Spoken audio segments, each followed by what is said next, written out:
21장. 이스라엘 사람들이 미스바에서 맹세하여 이르기를 우리 중에 누구든지 딸을 베냐민 사람에게 아내로 주지 아니하리라 하였더라. 백성이 베델에 이르러 거기서 저녁까지 하나님 앞에 앉아서 큰 소리로 울며 이르되 이스라엘의 하나님 여호와여, 어찌하여 이스라엘에 이런 일이 생겨서 오늘 이스라엘 중에 한 지파가 없어지게 하시나이까? 하더니 이튿날에 백성이 일찍이 일어나 거기에 한 제단을 쌓고 번제와 화목제를 드렸더라. 이스라엘 자손이 이르되 이스라엘 온 지파 중에 총회와 함께하여 여호와 앞에 올라오지 아니한 자가 누구냐? 하니 이는 그들이 크게 맹세하기를 미스바에 와서 여호와 앞에 이르지 아니하는 자는 반드시 죽일 것이라 하였음이라. 이스라엘 자손이 그들의 형제 베냐민을 위하여 뉘우쳐 이르되 오늘 이스라엘 중에 한 지파가 끊어졌도다. 그 남은 자들에게 우리가 어떻게 하면 아내를 얻게 하리요? 우리가 전에 여호와로 맹세하여 우리의 딸을 그들의 아내로 주지 아니하리라 하였도다. 또 이르되 이스라엘 지파 중 미스바에 올라와서 여호와께 이르지 아니한 자가 누구냐? 하고 본즉 야베스 길르앗에서는 한 사람도 진영에 이르러 총회에 참여하지 아니하였으니 백성을 계수할 때에 야베스 길르앗 주민이 하나도 거기 없음을 보았습니다. 회중이 큰 용사 12,000명을 그리로 보내며 그들에게 명령하여 이르되 가서 야베스 길르앗 주민과 부녀와 어린아이를 칼날로 치라. 너희가 행할 일은 모든 남자 및 남자와 잔 여자를 진멸하여 바칠 것이니라. 하였더라.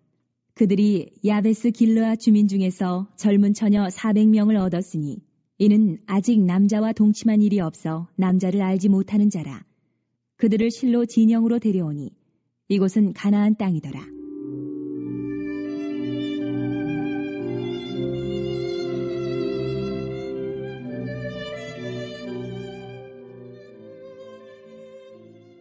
온 회중이 림몬 바위에 있는 베냐민 자손에게 사람을 보내어 평화를 공포하게 하였더니 그때에 베냐민이 돌아온지라.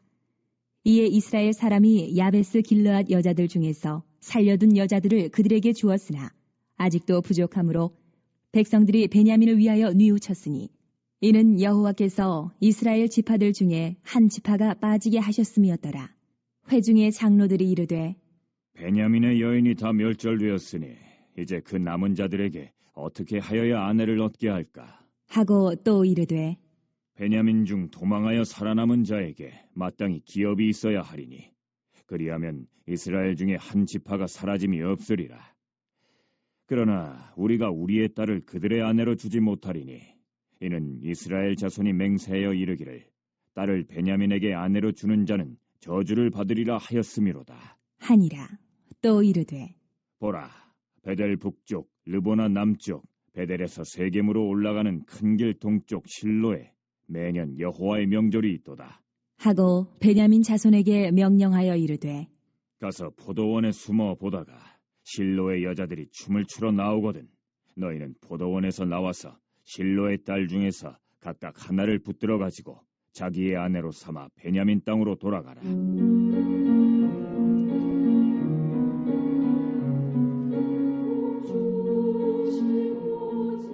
만일 그의 아버지나 형제가 와서 우리에게 시비하면 우리가 그에게 말하기를 청하건대 너희는 우리에게 은혜를 베풀어 그들을 우리에게 줄지니라. 이는 우리가 전쟁할 때에 각 사람을 위하여 그의 아내를 얻어주지 못하였고 너희가 자의로 그들에게 준 것이 아니니 너희에게 죄가 없을 것임이니라 하겠노라. 하매 베냐민 자손이 그같이 행하여 춤추는 여자들 중에서 자기들의 숫자대로 붙들어 아내로 삼아 자기 기업에 돌아가서 성읍들을 건축하고 거기에 거주하였더라. 그때에 이스라엘 자손이 그곳에서 각기 자기의 지파, 자기의 가족에게로 돌아갔으니 곧 각기 그곳에서 나와서 자기의 기업으로 돌아갔더라. 그때에 이스라엘의 왕이 없으므로 사람이 각기 자기의 소견에 옳은 대로 행하였더라. 오늘 이제 읽으신 21장은 이제 사사기의 대단원에 이제 드디어 막을 내리고 있는 그런 장인데, 이제 사사 시대의 가장 큰 문제점이 무엇인지가 결론적으로 제시가 되면서 그 큰 근본적인 문제를 해결하지 못하면 그런 마치 다람쥐가 쳇바퀴를 무한 반복해서 계속 도는 것처럼 그렇게 인간들은 이 죄로부터 결코 벗어날 수 없다. 악행과 타락으로부터 결코 벗어날 수 없다라고 하는 것을 오늘 마지막 장에서 강하게 경고하고 있습니다. 여러분, 이 사사 시대의 가장 큰 문제점 무엇이지요? 누누이 지금까지 강조하고 있는 것처럼 자, 오늘 핵심 구절인 25절 이렇게 이제 결말을 맺고 있는데 다 같이 읽어보겠습니다. 25절 시작. 그때 이스라엘에 왕이 없으므로 사람이 각기 자기 소견에 옳은 대로 행하였더라. 그러니까 이스라엘에 왕이 없는 것이 문제다 이렇게 말씀합니다. 이것이 죄악을 멈출 수 없는 이유고 이스라엘의 악행의 원인이고 그리고 타락의 근본 원인이다. 그죠? 그런데 여기서 부재하고 있다고 하는 이 이스라엘의 왕은 단적으로 인간적인 왕을 말하는 게 아닙니다. 정치적인 왕을 말하는 게 아니에요. 이것은 하나님의 통치 그리고 하나님의 다스림을 말하는 것입니다. 더 쉽게 말씀드려 볼까요? 하나님의 말씀을 말하는 것입니다. 그러니까 이스라엘의 가장 큰 문제는 뭐냐? 하나님의 말씀이 없는 것입니다. 하나님의 말씀이 없으니까 결국 각기 자기의 소견에 옳은 대로 그렇게 행동하는 것이고 인간이 자기 마음대로 그렇게 행동하니까 어떻게 되지요? 인간 안에 내재되어 있는 게 악한 본성이잖아요. 그래서 그 생각과 행동으로 그 악한 본성이 자연스럽게 드러날 수밖에 없는 것이고 그래서 결국에는 악행을 저지르면서 죄를 지을 수밖에 없고 그렇게 타락하는 삶이 계속 반복될 수밖에 없는 것이죠. 오늘 읽으신 본문의 내용도 보시면 앞서 우리가 살펴본 19장 그리고 20장 그 내용과 마찬가지로 참으로 어처구니가 없을 정도로 충격적인 내용이 지금 계속 반복되고 있는 것을 우리는 보게 됩니다. 그러니까 하나님의 말씀의 통치를 받지 못하는 인간들이 말씀의 기준으로부터 벗어나서 자기 마음대로 자신의 본성의 그 악한 그 본성대로 그렇게 생각하고 행동하는 사람들의 이 타락의 밑바닥이 어디까지인지를 지금 실험하고 있는 것처럼 보여져요. 어제 20장에서 우리가 살펴본 대로 이스라엘 공동체는 심각한 내전을 겪었죠. 비윤리적인 가정을 가진 한 레위인이 베냐민 지파의 불량배들에게 이제 자신의 첩이 이제 살해를 당하게 되니까 이제 그 시신을 토막내 가지고 모든 지파들에게 이제 택배로 그렇게 붙이는 비행으로부터 시작해서 결국 11지파가 힘으로 합쳐서 이 범행을 저지른 베냐민 지파를 완전히 초토화시키는 그러한 초유의 내전을 겪었습니다.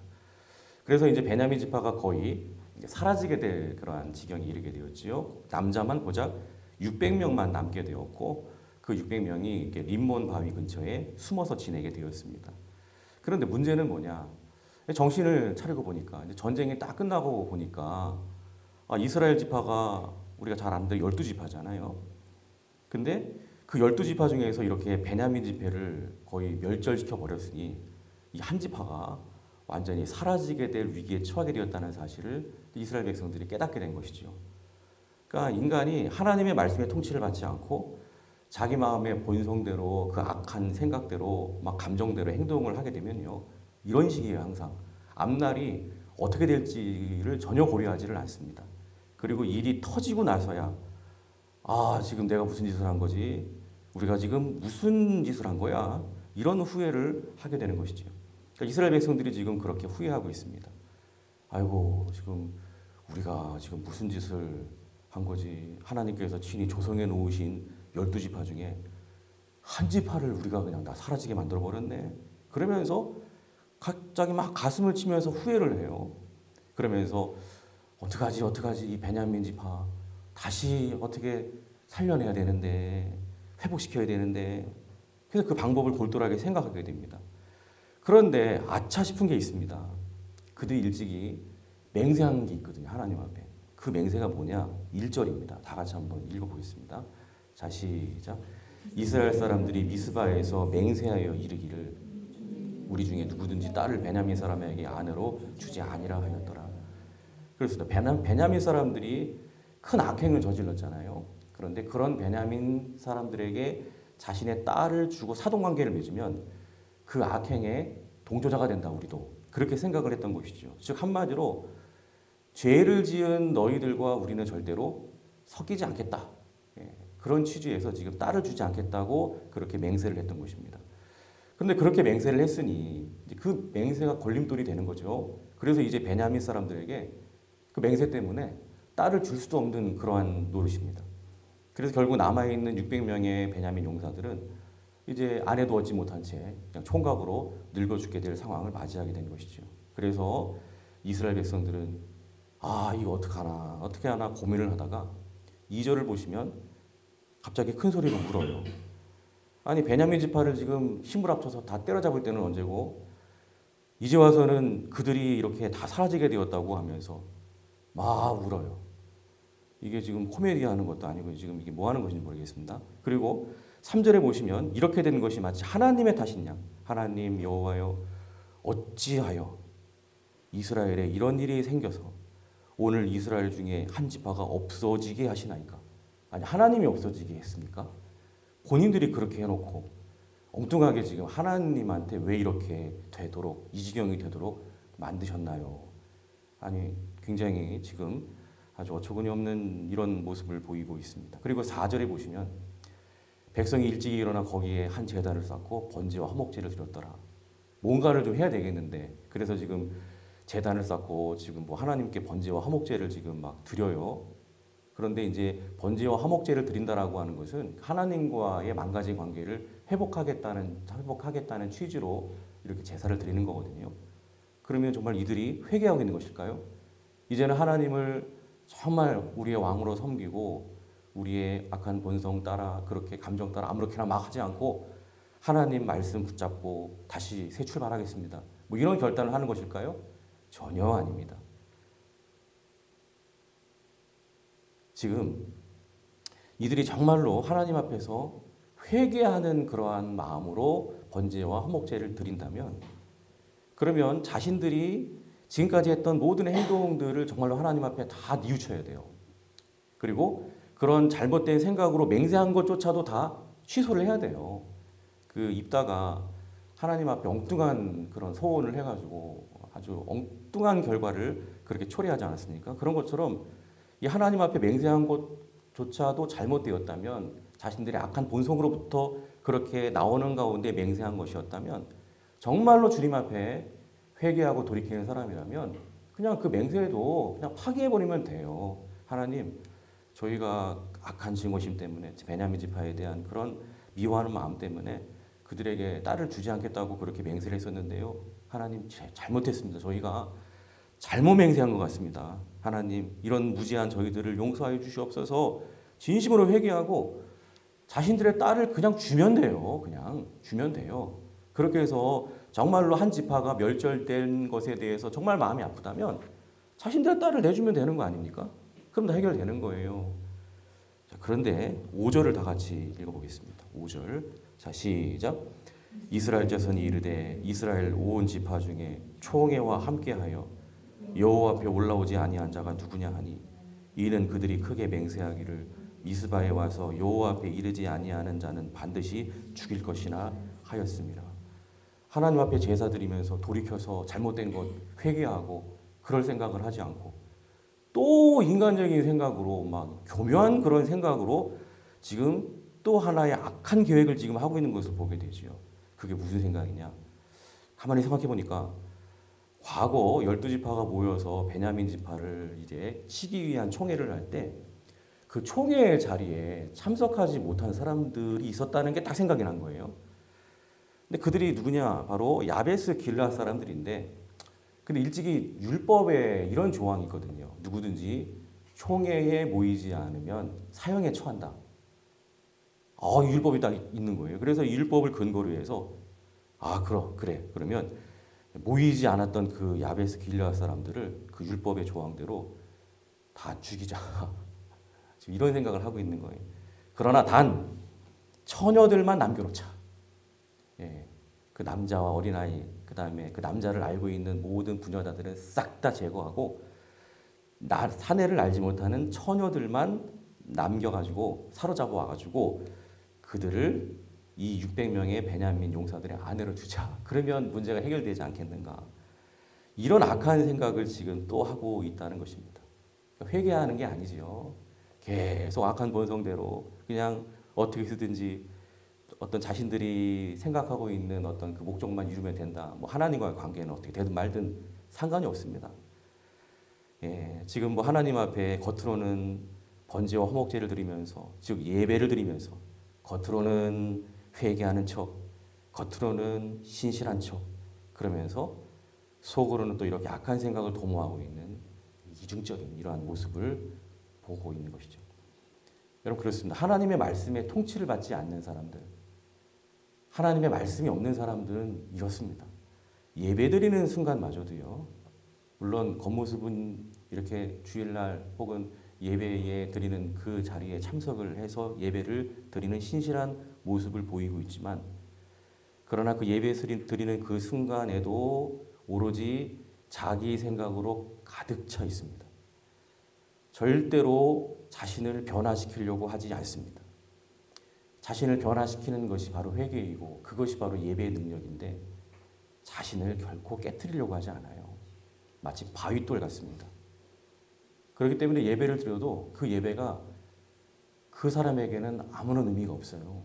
그냥 형식적인 거예요. 형식적인 거. 참으로 안타까운 모습이지요. 그래서 결국 이스라엘 백성들은 이 같은 악한 생각대로 이제 그대로 실행에 옮기게 되는데, 10절부터 12절까지 공독해 보겠습니다. 시작. 회중이 큰 용사 12,000명을 그리로 보내며 그들에게 명령하여 이르되, 가서 야베스 길르앗 주민과 부녀와 어린아이를 칼라로 치라. 너희가 행할 일은 모든 남자 및 남자와 잔 여자를 진멸하여 바칠 것이니라 하였더라. 그들이 야베스 길르앗 주민 중에서 젊은 처녀 400명을 얻었으니 이는 아직 남자와 동침한 일이 없어 남자를 알지 못하는 자라. 그들을 실로 진영으로 데려오니 이곳은 가나안 땅이더라. 그렇습니다. 그들의 악한 생각대로 길르앗 야베스 사람들, 어린아이와 부녀, 남자와 부녀를 모두 죽이고 처녀들만 사로잡아 오게 되는데요. 자, 근데 또 문제가 또 생겼어요. 그게 뭐냐면, 여기 보니까 처녀를 몇 명 얻었다고 말씀하죠? 12절에 보니까 400명. 근데 베냐민 용사, 아내를 지금 얻어야 될 베냐민 용사 수는 몇 명이죠? 600명. 그러니까 200명의 처녀가 또 부족하네요, 보니까. 또 이들이 또 고민을 해요. 아, 어떻게 해야 200명을 채워줄까? 이거 또 큰일 났네. 그렇게 고민을 하다가 또 그들의 마음에 악한 생각들, 하나님 말씀에 통치를 받지 않으니까 계속 반복해요. 계속 또 악한 생각을 해요. 그 악한 생각이 뭐냐? 뭐 지금이라도 정말로 그냥 맹세, 자신들의 또 맹세 파기하고 지금이라도 자신들의 딸 주면 돼요. 끝까지 고집을 부립니다. 그렇게 안 해요. 피해보기 싫다는 거죠, 자기들은. 자, 18절을 다 같이 읽어보겠습니다. 자, 시작. 그러나 우리가 우리의 딸을 그들의 아내로 주지 못하리니 이는 이스라엘 자손이 맹세하여 이르기를 딸을 베냐민에게 아내로 주는 자는 저주를 받으리라 하였음이니라. 그러니까 여전히 자신들은 의인인 척, 자신들은 하나님 앞에 맹세를 잘 지키는 사람들인 척. 그러나 속내는 아내를 주는 자는 저주를 받으리라. 뭐 이런 이상한 그런 이런 저주 받지 않으려고 자신들은 절대 피해보지 않겠다. 그러다가 이제 19절부터 21절 좋은 생각이 뭐냐? 이들이 떠올린 그 악한 생각. 자, 읽어보겠습니다. 시작. 또 이르되 보라, 베델 북쪽 르보나 남쪽 베델에서 세겜으로 올라가는 큰 길 동쪽 실로에 매년 여호와의 명절이 있도다 하고, 베냐민 자손에게 명령하여 이르되 가서 포도원에 숨어 보다가 실로의 여자들이 춤을 추러 나오거든 너희는 포도원에 나와서 실로의 딸 중에서 각각 하나를 붙들고 가지고 자기의 아내로 삼아 베냐민 땅으로 돌아가라. 지금 이게 무슨 계획이에요? 생각해 보니까 이스라엘의 이제 명절을 즐기기 위해서 처녀들이 이제 일제히 올라와서 막 춤을 추는 그러한 시기가 있었다는 것이죠. 바로 이때 이 아내를 맞이하지 못한 200명의 베냐민 용사들이 이제 숨어 있다가 여자들이 막 춤을 출 때 덮치라는 거예요. 덮쳐가지고 여자들을 납치하라는 것이죠. 그래서 데리고 가라는 거예요. 자기 아내로 삼으라는 거예요. 그러다가 혹시 이 일을 문제 삼는 그들의 부모나 형제가 있으면 우리가 잘 막아주고 설득할 거니까 걱정하지 말고 너희들은 숨어 있다가 납치나 잘해서 그 처녀들 데리고 가. 그래서 아내 삼아. 여러분 이게 말이나 되는 소리입니까? 예? 납치해 가래요. 여러분 여하튼 이렇게 해서 600명의 베냐민의 용사들이 아내를 얻도록 해주고 결국 이제 아무 일도 없었던 것처럼 다 이제 제각기 지파로 다 돌아가게 됩니다. 이렇게 해서 상황 종료. 그렇게 해서 이제 지파를 그 멸절될 것을 그런 위기로부터 보존해 주었다. 자, 이것인데요. 여러분 그렇습니다. 이 모든 어처구니 없는 생각들, 이 모든 악행들, 상상을 초월하지 않습니까? 생각해내는 것들이. 근데 이런 악행들이 계속 반복되고 또 반복되고 또 반복되는 이유 무엇입니까? 그렇습니다. 그 이유는 단 하나. 다시 한번 강조 말씀드리지만 25절 다 같이 봉독합니다. 시작. 그때에 이스라엘에 왕이 없으므로 사람이 각기 자기의 소견에 옳은 대로 행하였더라. 그렇습니다. 왕이 없었기 때문에, 즉 서두에서 말씀드린 대로 하나님의 말씀이 그들에게 없었기 때문에. 우리의 삶도 마찬가지입니다, 여러분. 말씀이 없으면, 즉 우리가 하나님의 말씀의 다스림을 받지 못하면 그 순간부터 우리의 삶의 모든 일들이 여러분 다 삐뚤어지기 시작하고요. 잘못돼 가기 시작합니다. 근데 문제는 그게 잘못인지도 모른다는 거예요. 그래서 계속 반복돼요, 그게. 하나님의 말씀의 통치를 받지 않는 삶 가운데 말씀이 없는 사람들은 계속 반복합니다. 계속 반복해요. 잘못된 일들이 계속 반복돼요. 이 사사기의 죄악과 타락의 반복의 굴레로부터 역시 벗어날 수가 없습니다. 그리고 이 암울한 사사기 25절의 결론이 그 인생의 참혹한 결론이 되고 만다는 거예요.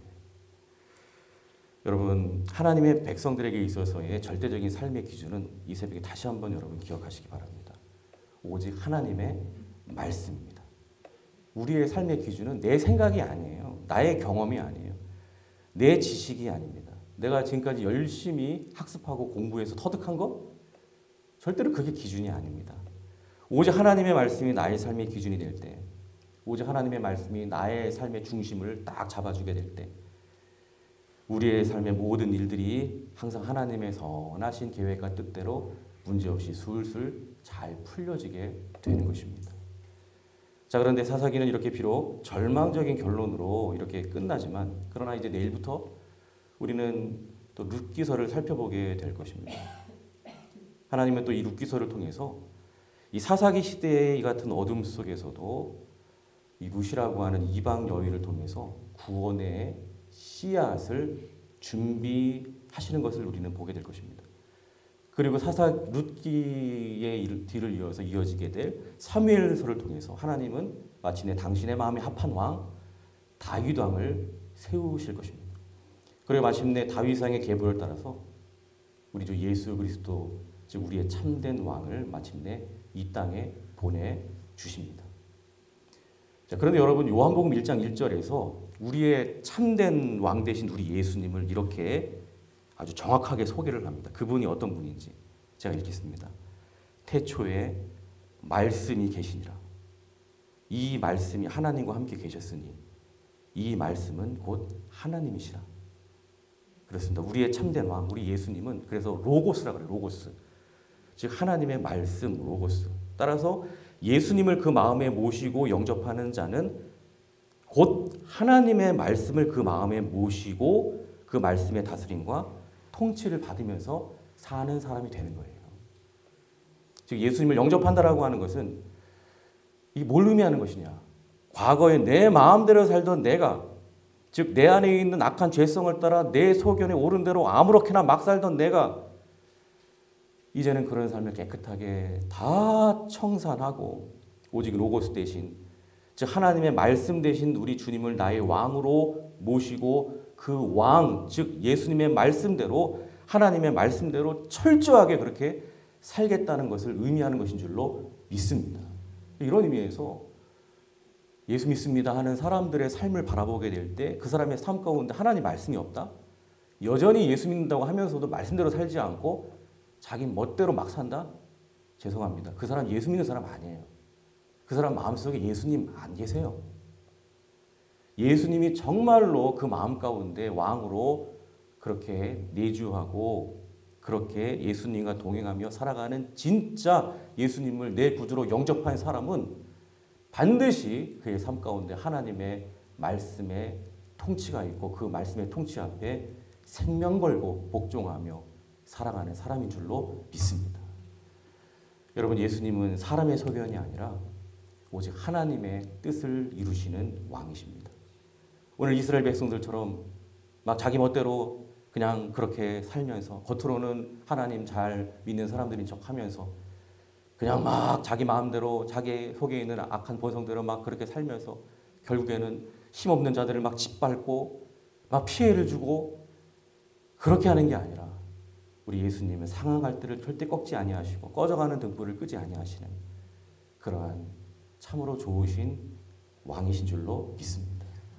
오늘 사사기를 마치면서 우리에게 이 같은 예수님이 얼마나 필요한 분인지를 다시 한번 여러분들이 깨달으시고 그 예수님을 영접하게 하신 내 구주로 믿고 영접하게 하신 하나님께 여러분 감사드리시고 오늘 예수님을 나의 삶의 중심에 모시고 그분의 다스림에 기쁨으로 즉 하나님의 말씀 앞에 기쁨으로 철저하게 순종하며 살아가는 하나님의 진정한 축복의 백성들, 천국 백성들 다 되시기를 주님의 이름으로 간절히 축원합니다. 기도하겠습니다.